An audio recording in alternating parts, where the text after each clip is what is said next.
આટલી બધી ફિલ્મો કરી, જુદા જુદા લોકો સાથે કરી, મારા દીકરા સાથે કરી, જેમાં હું બહુ જ થાકું, કારણ કે રોજ એક્સટેન્ડ થાય, રોજ સવારે ને આપણે એમ જ ભાઈ ક્યારે પહોંચશે, ક્યારે થશે, કંઈ નહીં, કાલે સવારે થોડું વહેલું, એ ત્યાં મારાથી પછી બોલાય નહીં.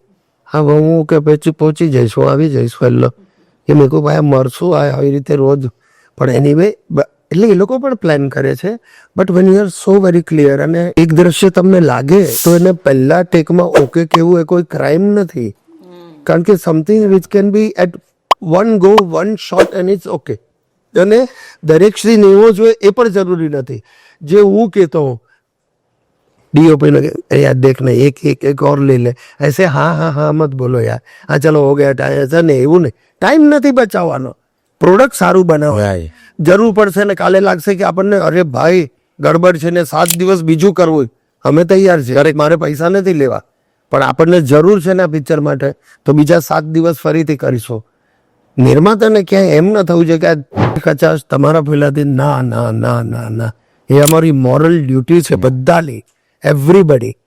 એમાં ચાલે જ નહીં, બાંધછોડ ચાલે જ નહીં. કારણ કે આ તો પત્યું એટલે સીધું હિસ્ટ્રી થઈ ગયું. બીજા 200 વર્ષ આ જ જોવાના છે જે અમે કર્યું છે.